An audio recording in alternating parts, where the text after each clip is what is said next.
Hi guys, my name is Ayushi, and in this podcast, we are going to talk about life and everything about life. So, welcome to Careless with Ayushi, and let's begin. Hello everyone, welcome back to my channel and welcome back to yet another podcast. और आज हमारे साथ बहुत ही special guest हैं। तो ma'am का नाम है जीनिया मैम, और बेसिकली मैम जो हैं वो एक कैंसर सर्वाइवर हैं। She is a cancer warrior. तो ma'am, I would want you to कि आप अपना एक इंट्रोडक्शन दें। मेरा नाम जीनिया है, आपने बता दिया। Basically, I'm a physiotherapist, but right now I'm running my own makeup studio and academy here in Trikuta Nagar by the name of the Glam Bar. And I started this venture around 3 years back, and around 2 years back I was diagnosed with breast cancer, and that happened all together while I was shifting to a new building. In fact, I was making a new setup right from scratch, and this all happened while I was doing that. So yeah, it's been a roller coaster ride since last 2 years. And ma'am, you said that you had breast cancer, right? Yes. तो what do you know about breast cancer? Like आपको पहले पता था कि breast cancer की जो symptoms हैं वो क्या होते हैं, और या फिर आपको बाद में पता चला, या eventually आपने वो चीज़ें जानी? एक इतने डिटेल में तो नहीं मालूम था, but yes, coming from the same fraternity, कहीं ना कहीं चीज़ों के बारे में पता था। I knew how to look out for the symptoms. हमें सिखाया जाता है ये सारी चीज़ें। तो सेल्फ एग्ज़ामिनेशन के बारे में पता था। अनफॉर्चुनेटली लाइफ की रेस में भागते हुए कहीं मैंने उन चीज़ों को इम्प्लीमेंट करना बंद कर दिया था। तो अगर इम्प्लीमेंट किया होता तो शायद और अर्ली डायग्नोस हो जाता। तो हाँ, कुछ हद तक सिम्टम्स वगैरह मालूम थे, बट इतने ज़्यादा डिटेल में नहीं पता था जितना अब मुझे पता चला है। एग्जैक्टली तो आपने कहा कि आपको कुछ सिम्टम्स पता थे। तो अगर जो नॉर्मल एक लेमैन पर्सन है, अगर उसको जानना हो कि उसके साथ ऐसा कुछ है, या विमेन को अगर ये चीज़ जाननी हो, इनफैक्ट मेन भी अगर उनको भी अपनी ये नॉलेज पता हो उनको भी, तो वो कैसे जान सकते हैं कि जो बेसिक अगर मेरे को अगर डायग्नोस करना है तो वो कैसे जान सकते हैं इस चीज़ को? आयुषी, सबसे पहले तो सारी की सारी फीमेल्स जो हैं उनको हर महीने एक सेल्फ एग्ज़ामिनेशन करना चाहिए। सेल्फ एग्ज़ामिनेशन में वो अपनी ब्रेस्ट अच्छे से चेक करेंगे कि उसमें कोई लंप तो नहीं है। फिज़िकली चेक करेंगे लंप के लिए, और देखने से चेक करेंगे कि कहीं कोई फ़िज़िकल चेंज तो नहीं आ रहा, कोई डिस्चार्ज तो नहीं हो रहा, कोई छोटी सी भी एबनॉर्मलिटी दिख तो नहीं रही है। वो चीज़ उसको एग्ज़ामिन करना बहुत ज़रूरी है। यहीं से आपको पता चलेगा कि कुछ भी नॉर्मल से अलग तो नहीं है, और अगर आपको लगे कि कुछ ऐसा है तो go to your doctor immediately. It is not necessary कि हर एक लंप जो है वो ब्रेस्ट कैंसर ही होगा, that's not necessary, but for your peace of mind आप डॉक्टर के पास चले जाओ और उस चीज़ को नेगेट कर दो तो इट्स बेटर। और अगर वो कोई ऐसी चीज़ हुई, कुछ कैंसर से रिलेटेड हुआ भी, तो एक प्लस पॉइंट ये रहता है कि आपको अर्ली स्टेजेस में डिटेक्ट हो जाता है, and it is always better. Early, जितनी ज़्यादा अर्ली स्टेज में डिटेक्ट होगा उतना ही आपके लिए ईजी रहेगा। ओके मैम, और जैसे आपने लम्प के बारे में बोला, तो मैंने शायद ये कहीं पे पढ़ा था कि जो पेनलेस लम्प होता है that is a symptom of breast cancer. Is that true? These are kind of myths Ayushi, ऐसा नहीं होता है। अब अभी जो लम्प मेरे को second time, I was diagnose with cancer second time as well. First time complete करके ट्रीटमेंट, हाँ, नो एविडेंस ऑफ डिजीज़ हो गया। उसके 4 महीने के बाद I was diagnosed with it again. So the second time, the one that I had, it was very painful. It was extremely painful, and that pain was the factor that my doctor decided कि let's test it again. So ऐसा नहीं होता है, और lump बहुत सारे reasons से होते हैं एक फीमेल ब्रेस्ट में। There are a lot of other diseases also associated with it, but better रहता है कि जाके आप चेक करवा लो। There's nothing to lose in that. Yeah, exactly. So मैम, अगर हम इस पॉडकास्ट की बात करें तो this podcast is mainly about mental health. So मैं आपसे ये चीज़ पूछना चाहती हूँ कि जब आपको ये चीज़ डायग्नोस हुई, like when you were diagnosed with cancer, तो आपको कितना इफ़ेक्ट हुआ मेंटली कि आपको ऐसा लगा कि यार why me? So Ayushi, normally what happens is कि आपको कुछ लम्प आया, आप गए, आपने बायोप्सी करवाई, whatever the good news bad news doctor delivers to you, तो ये सारा कुछ जो है it happens within a span of days, like within a span of 4, 5, 6 days. But with me it took about 3 months. So I found the lump in August, but I was diagnosed with cancer in November. Okay. So there was a long period in between, and that waiting period was I'll say कि मेरे लिए ज़्यादा tough था. हाँ, tough वो period था, क्योंकि वहाँ पता नहीं चल रहा था कि क्या प्रॉब्लम है और क्या प्रॉब्लम नहीं है. इज इट कैंसर और is it not cancer? Was the lump painful It initially? was not painful initially. It was not at all painful. Maybe that is why I did not found it early. Yeah. So वो जो 4 महीने का time मेरे लिए था, that was more difficult for me. But जब मुझे diagnosis मिला, जब मेरे डॉक्टर ने मेरे सामने बैठ के मुझे बोला that it's not a good news. So I don't know how I was very calm. Because maybe it was some sort of a protective mechanism of my mind or what, because when he told me that you have cancer, and I was like, okay fine, what to do next? Okay. Fine, so we have the diagnosis, अब आगे क्या करेंगे? Okay, so we'll have to go for chemo and surgery and this and that. Okay, how to do it? And I threw myself in planning all those things कि अब ये करना है, अब वो करना, अब ये होगा, वो होगा. तो कहीं ना कहीं मैं वो एक वो कहते हैं ना कि बस जंग के मैदान में किसी को फेंक दिया और उसका दिमाग जो ऑटोमेटिकली वहीं चला गया, बस आपको सर्वाइव करना है. So I was in that survival mode. तो it did not affect me so much during that time. But yes, as soon as my treatment was finished, my doctors told me that it's done now. You are you're okay now, and there's no evidence of disease in your body right now, so you can go ahead and lead your normal life. And उन दिनों I remember कि मेरी radio ख़त्म हुई हुई थी, और and I had a lot of burns all over my chest area and my neck area because of the radiation. So I was like कि अब मैं रुकूं कैसे? अभी तक मैं लड़ रही थी, and now they want me to stop. How to do that? So that point, at that time of my life, I went into depression, and मुझे समझ नहीं आ रहा था कि मैं नॉर्मल कैसे हो जाऊँ. मेरे आगे पीछे जितने भी लोग थे वो सबकी लाइफ जो है वो नॉर्मली आगे बढ़ रही थी, और मेरी लाइफ रुक गई थी. तो अब वापस उनके साथ पेसअप होना मैं कैसे करूं, वो डिस्टेंस मैं कैसे कवर करूं, एंड मैं वो स्विच कैसे ऑफ करूं लड़ने वाला. How do I tell my mind कि just stop fighting now and stop thinking about future कि ये दोबारा हो सकता है कि नहीं हो सकता है. तो वो टाइम जो था वो मेरे लिए मेंटली बहुत ज़्यादा डिफ़िकल्ट था. And I took some sessions with my doctor, with my onco-psychologist, and he helped me a lot through that. Said it's very normal to think like that.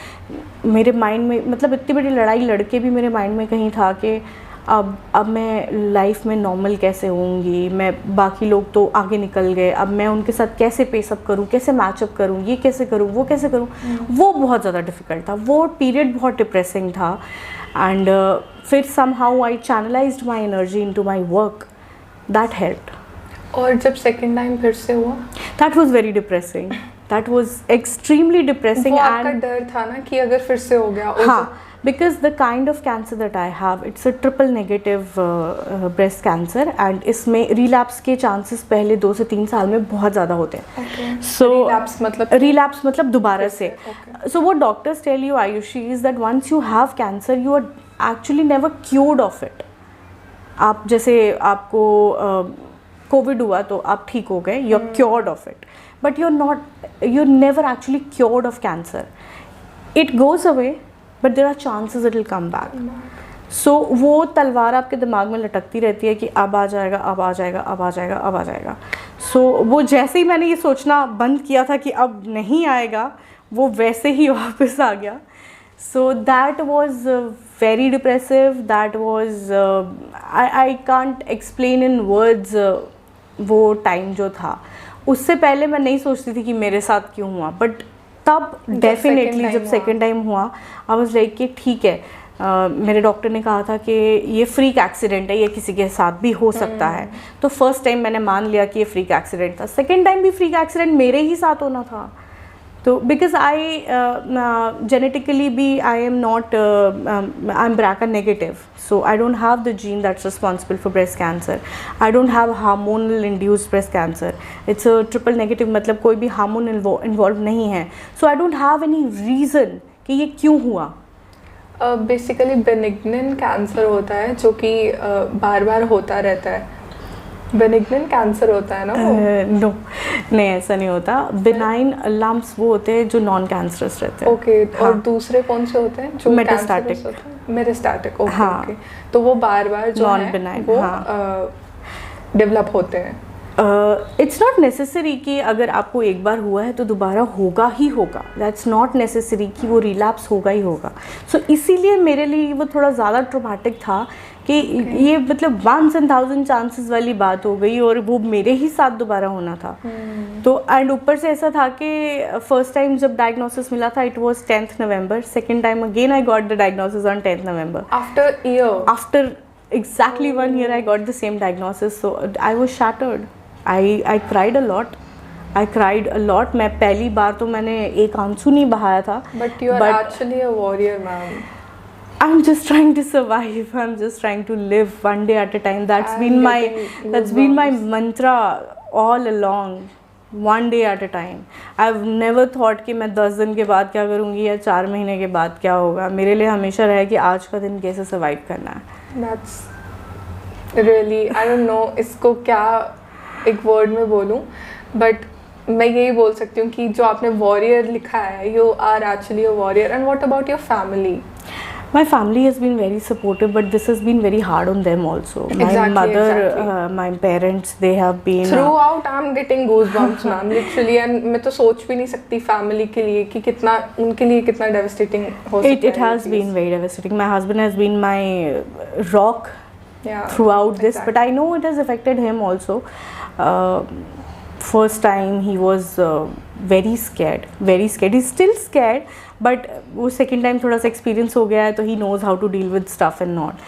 First time तो हर chemo के बाद जो reactions होते थे, जो body के reactions रहते थे, हमारे लिए नया था, तो वो चीज़ें देखकर भी सब डर जाते थे। तो सेकेंड टाइम तो now everybody knows, they have come around कि ऐसा होना है, ऐसा होना है, तो it's not as extreme for us, but it is still traumatic. It's mostly traumatic on my son. It has been very traumatic for him. He was just 3 years old when I was diagnosed for the first time. Now he's going to be turning 5. So from last 2 years he's seen his mother sick. He knows I go for chemo, and he knows I've been through surgeries. He knows mama is not well. He does not understand exactly, but he knows that she's going through something. So he's also been my inspiration throughout all this. There have been days when I really wanted to give up, but when I look at him and I think कि अगर मुझे कुछ हो गया तो इसका क्या होगा? So that is something that has pushed me always. Plus my parents, I have seen my father cry and cry like a baby when he's seen me going through all that stuff too. Yeah, I have pushed for them. I have fought for them, for my family. I don't know. I think you are really a warrior. I feel like crying because हमें लगता है ना कि actually you asked me earlier that तुम्हें क्या हुआ था, तो मेरे को जब एलोपेशिया हिट हुआ था मेरे को ये चीज़ लगी थी कि अरे यार मेरे साथ क्यों हो गया, मेरे बाल चले गए, ये वो। बट आपकी बात सुन के मुझे लग रहा है लाइक हमें गॉड को हमेशा थैंक यू करना चाहिए जो भी हमारे पास है चीज़। तो अब मुझे वो चीज़ लग रहा है कि आई was in much better place, but आपकी वो चीज़ everybody I believe everybody is fighting their own battles, and nobody's battle is lesser than the other person's. That's what I believe. So I think we should support each other and help each other through all the difficult times. And I really want to ask you this thing. How did you feel when you lost your hair? The first time that my hair started falling off was when I was sitting for my second chemo, and I just randomly did like this, and a bunch of hair came in my hand, and I can feel it. I was like, you know, maybe because of that protective mode that my mind was in, I did not really thought about much. I remember the first time we had counseling with my medical oncologist, so my husband asked him that what all side effects are going to be there. So the first thing that my doctor said was that she's very beautiful hair, but unfortunately she's going to lose it. And my reaction was that it's okay, बाल हैं दोबारा आ जाएंगे. Exactly. वो बात अलग है, अभी तक नहीं आए. आ जाएंगे. I don't really care about them now. You're still going through therapy, right? Yes, I'm still going through and chemo. Okay, I'm going through chemo right now. I finished it last Monday. Okay. That was my last session. Hopefully my last session. Fingers crossed. So yeah, so इतना ज़्यादा reaction नहीं था. हाँ, जब मैंने when they started really falling off, so my doctor said that you just cut them off. So when I was cutting my hair, that was the time when it really hit me, because my hair, I don't know, the sort of relation that I've had with my hair is that any big change in my life is always reflected on my hair. Like any extreme changes happening in my life, I immediately used to run to salon to get a color change or to get a haircut, to do something very extreme. So when I had to chop them off like completely, and ऐसा नहीं है कि मेरे को शौक नहीं था, मुझे बहुत शौक था बाल काटने का. बचपन में हमें अलाउड नहीं था, मेरे दादू और मेरे पापा अलाउड नहीं करते थे. I had really long hair, right up till here my knees. So I did not use to miss a chance to cut my hair. And उससे थोड़ी देर पहले ही I was diagnosed with covid also during those times only. So COVID के बाद also I chopped them up right till hair. I had a bob cut. So but वो जो point था, that was not a choice that I had to make. It was not under my control. I was forced to take that choice. So कहीं ना कहीं वो चीज़ मुझे बहुत hit किया था. So I cried a lot when I cut my hair. I still have a video in my phone. I made a video. I'll show you. I'll definitely show you. And उसके बाद उस time मैंने complete शेव नहीं किया था, सिर्फ buzz cut किया था. तो उसके बाद वो भी निकल रहे थे, छोटे छोटे बाल भी. जहाँ सोना वहाँ पे टॉवल से रब करना, तो फेस पे खाने में आना, तो मैं बहुत इरिटेट हो रही थी. तो मेरे डॉक्टर ने मुझे बोला था कि don't shave your head, just do a buzz cut. So I was like कि वाई नॉट शेव. तो ही सेड कि बाद में मोटे बाल आते हैं, कि क्या है वो चुभेंगे and all that. So I told him कि I am getting very irritated with this, कि they keep falling everywhere in my food, on my bed, everywhere. So I am going to shave my head. He said if you're comfortable with it, do it, go ahead. So then I shaved my head, and that was the most liberating thing I've ever done in my life. Shaving your head is the most liberating thing, because I think somewhere or the other we hide behind our hair. Yes ma'am, exactly. We hide behind our hair. I remember when I used to have hair, तो कभी भी when I was not confident, I used to like literally put them in forward to just hide behind them. And now you have nothing to hide behind. That's the most liberating feeling, and it gives you the confidence that if I can walk like this out in the middle of the road or in the mall or anywhere, I can do anything in my life. Right. Anything. So that was actually very, very liberating. Yes ma'am. So yes, with this, thank you so much ma'am. I want you to give a message to our audience and to me. I want you to write on that diary. Sure. And before that, I really want you to give a message to our audience. My only message is this, that मैं हमेशा ये बात कहती हूँ और मैं यही बोलूँगी कि हम फीमेल्स जो रहती हैं, हम अपनी लाइफ को कभी भी प्रायोरिटाइज़ नहीं करते, अपनी हेल्थ को प्रायोरिटाइज़ नहीं करते, अपनी नीड्स को प्रायोरिटाइज़ नहीं करते, बी इट फिज़िकल हेल्थ और बी इट मेंटल हेल्थ.